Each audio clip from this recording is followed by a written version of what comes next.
All right, Shalom.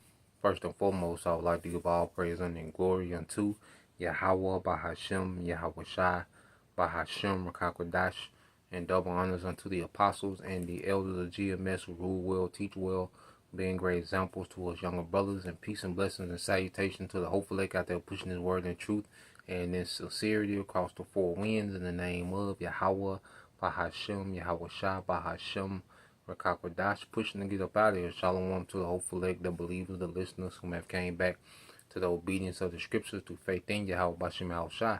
All right, and what I want to get into, with this lesson, is how wisdom, is meant to make us efficient.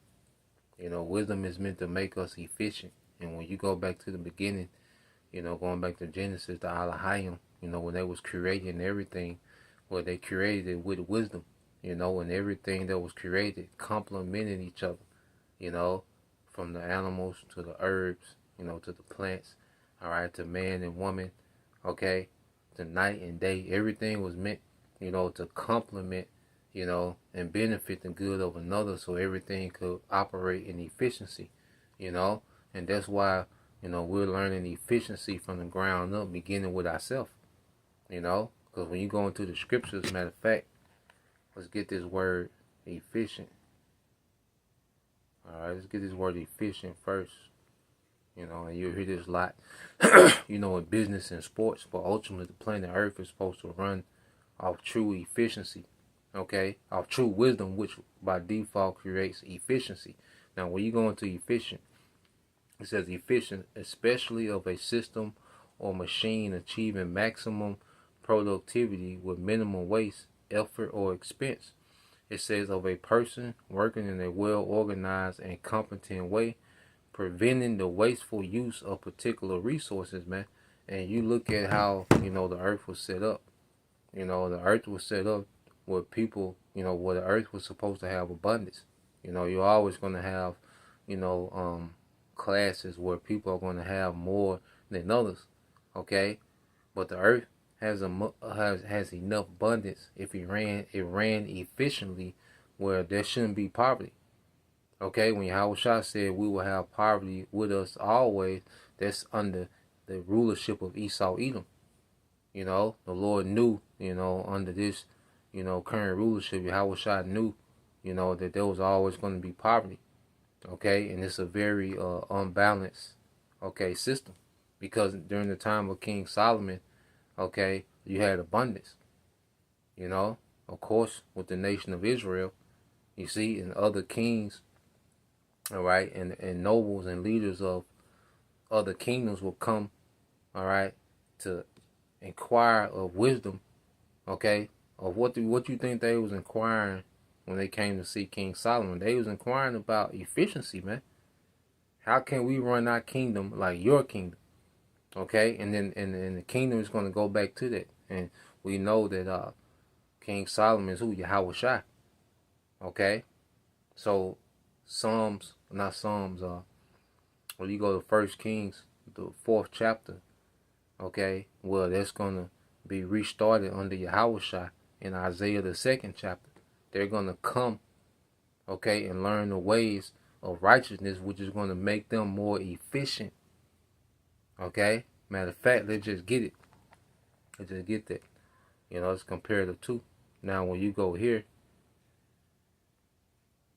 all right, and we'll come back to that. Let's go here. Let's just compare, history with prophecy. Show you that, all right, Yahweh Shai is going to, revive that era of King Solomon, except it's going to be a greater glory because we're going to be perfected. King Solomon, he wasn't perfected. As Yahweh Shai, that's when he was perfected. Okay? So you go to 1 Kings chapter 4. Okay? And I started at 20.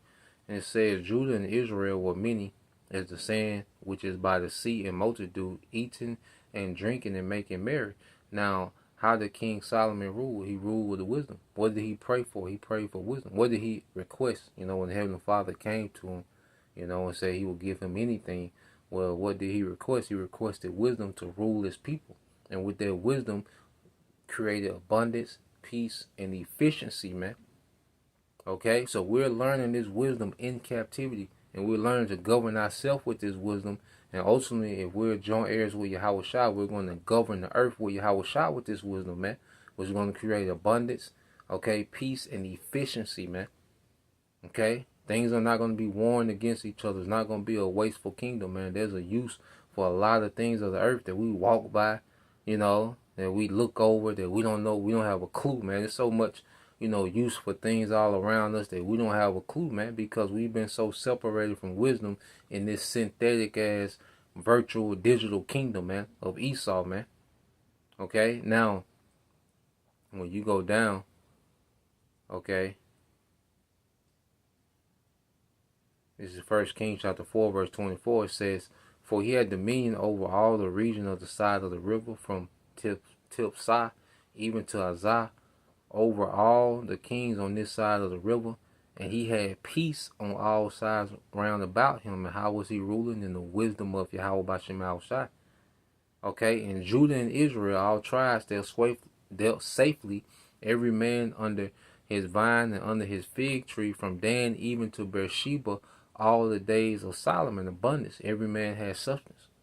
Okay, because when you rule in the wisdom of Yahweh Bashem Shai, okay, then you're going to be efficient. Okay, because the wisdom of the Lord is manifold. It's not just, the 613 laws, man, but it's the knowledge, okay, of the earth, man. Okay, it's a high level of knowledge that King Solomon had. Of course, the laws are the foundation of the Lord's wisdom. Okay, but there's a lot of wisdom that branches off those laws, man. Okay, and this is the wisdom we're beginning to tap back into, man. Now, when you jump down to verse 29, it says, "The Most High gave Solomon wisdom and understanding exceeding much." Okay, it says he gave him wisdom and understanding exceeding much, and largeness of heart, even as the sand that is on the seashore.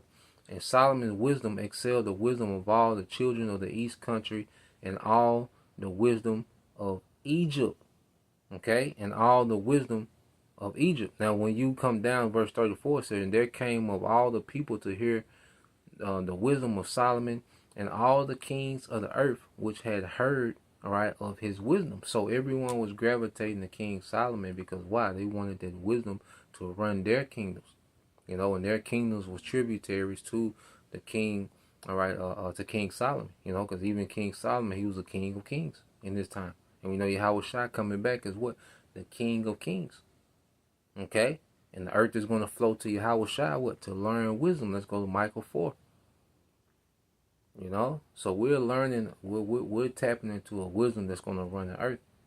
Right now we have a portion, for us to manage and govern ourselves and be efficient, in how we run our daily affairs. Okay? And then when Yahweh Shai comes, we're going to be upgraded with the wisdom to help him manage the earth in wisdom, man. Okay? To rule the earth in righteousness and in wisdom, man. Alright? That's why you go to Micah 4. And 1 said, "But in the last days," all right, see, this is the latter end. "But in the last days it shall come to pass that the mountain of the house of the Lord shall be established in the top of the mountains, and it shall be exalted above the hills, and people shall flow to it." Okay, now this mountain is what? The government of Israel, Mount Zion, which is going to be the throne of David, okay, which is going to be seated by Yahweh Shai. Okay, and a government, okay, that's going to assist Yahweh Shai, okay, in governing the planet earth in righteousness is going to be the first fruits, those 12,000 men from the 12 tribes of Israel, okay, with the rest of our people, being in high position. All the men of Israel will be in high positions, man, high offices in the earth, okay, as they're ruling, all right, class of men in the planet earth, man, the sons of God, man, full circle, okay. It says, "And many nations shall come and say, Come and let us go up unto the mountain of the Lord, and to the house of the power of Jacob, and he will teach us his ways, and we will walk in his paths.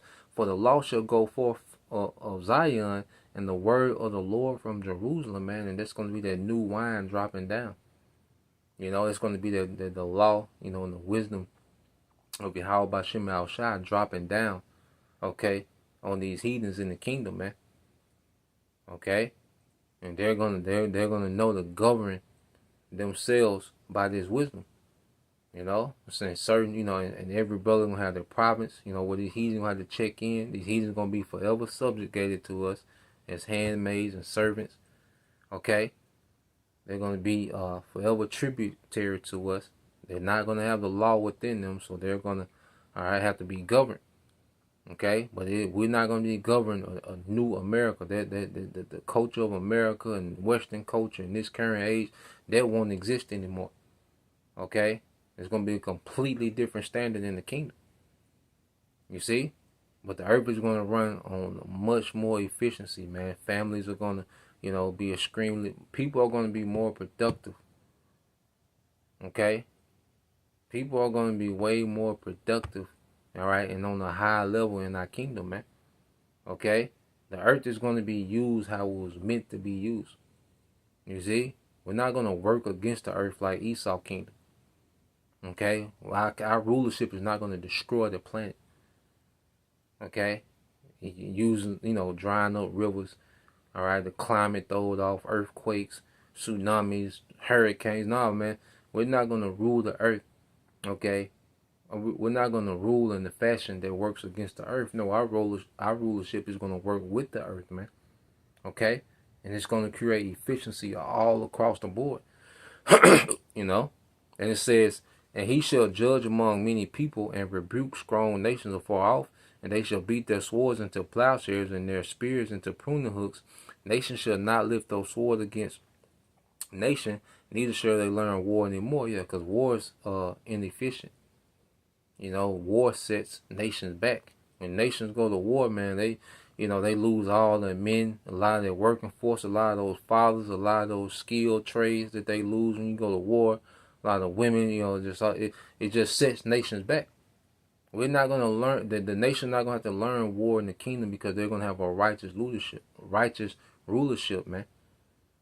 Okay, and without power, we're not gonna just wage continual war against the nations like Esau. No, man. We're gonna govern. Our power is gonna be to judge righteously, man. To nip things in the bud way before it gets to a point to a war. And these nations won't have standing military because that's inefficient. A man that just trained to go to war, that's inefficient. He can be doing something else, way more productive. There's something far more productive to do in the earth than just train for war all the goddamn time, man. Okay, special forces, black ops. No, this nigga finna go to work. We got something for him to do.